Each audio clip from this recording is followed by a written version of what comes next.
नमस्कार सांग मैंने आपण को आम यूट्यूब चैनल श्रीतम सिविल गाइड को स्वागत। आज आम डिस्कसन करिबा घरर ठाकुर घरर डिटेल वास्तु उपरे जहाकू आपण फॉलो करले आपण घरे खुशी एवं समृद्धि रहिबो।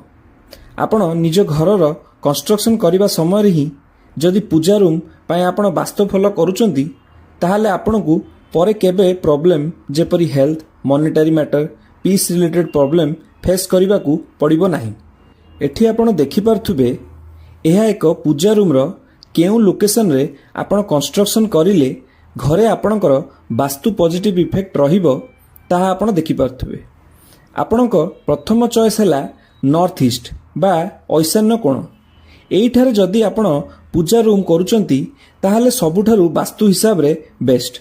एवं एहार सेकेंड ऑप्शन जदि आपणकर नॉर्थ ईस्ट रे किछि प्लानिंग रे ठीक होई पारला नाही तेबे सेकेंड ऑप्शन हैला नॉर्थ बा उत्तर दिग बा ईस्ट बा पूर्व दिग एवं साउथ और वेस्ट डायरेक्शन को अवॉइड करिवे कारण एही दिगरे पूजा रूम रहे नाही।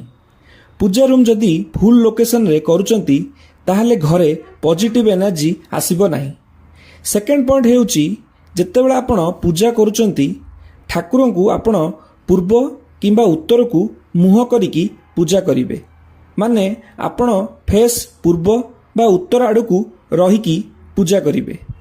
तेणु आपण जानि पार्थुबे ठाकुर आपणकर दक्षिण किंबा पश्चिम को फेस करिवे।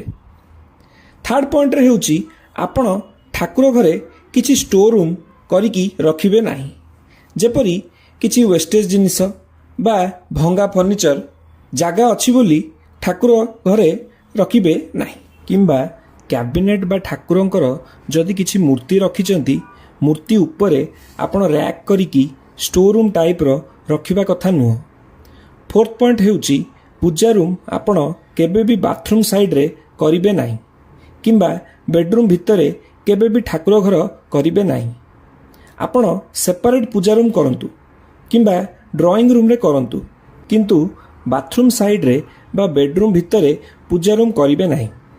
फिफ्थ पॉइंट हैला पूजा रूम पाई बेस्ट कलर ऑप्शन हैला व्हाइट कलर नहले लेमन कलर नहले लाइट ब्लू मध्य यूज कर परिबे। जदि आपण मार्बल यूज करूचंती ताहाले व्हाइट किंबा ऑफ व्हाइट रो मार्बल यूज करंतु।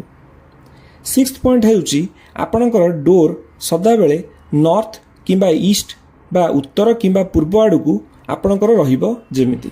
सेवेंथ पॉइंट हेउची पूजा रूम किचन साइड रे रखिबा को प्रायतः आपण अवॉइड करिवे एवं पूजा रूम केबे भी स्टेयरकेस तळे रखिबे नाही। माने सारांश पॉइंट हेउची पूजा रूम केबे भी आपण बाथरूम स्टेयरकेस किंबा किचन रो ऊपरे तळे बा साइड रे रखंतु नाही।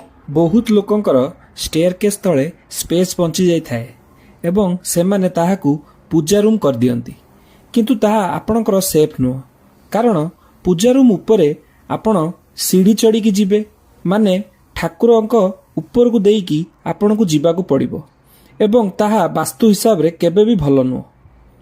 8 पॉइंट हैला जदि आपण पूजा घरे किछि लैंप रखुचंती कि किछि आपण दीपदानी रखुचंती ताहा सदा बेले ट्राई करंतु साउथ ईस्ट किंबा अग्निकोण बा ईस्ट डायरेक्शन रे रखिबा पाई। 9th पॉइंट हेउची जहा पूर्वरु मु कहिथिली डार्क कलर हैला जेपरी black colour dark blue dark red हैला एसबु कलर पूजा रूम रे करिवे नाही। एवं 10th पॉइंट हेउची ठाकुरंकर जेते भी आपण मूर्ति रखुचंती कि फोटो रखुचंती केबे भी भंगा फोटो बा मूर्ति रखिबे नाही ताहा आपणकर वास्तु हिसाब रे भलो नुह कदाबी। सांग माने एही सब गुड़िक हेउची ठाकुर घरर वास्तु उपरे इंपोर्टेंट टिप्स। आशा करुची भिडियोटी आपनकु भल लागिथिबो। भिडियो भल लागिथिले लाइक करिवे एवं आम चैनल को सब्सक्राइब करिवे। धन्यवाद।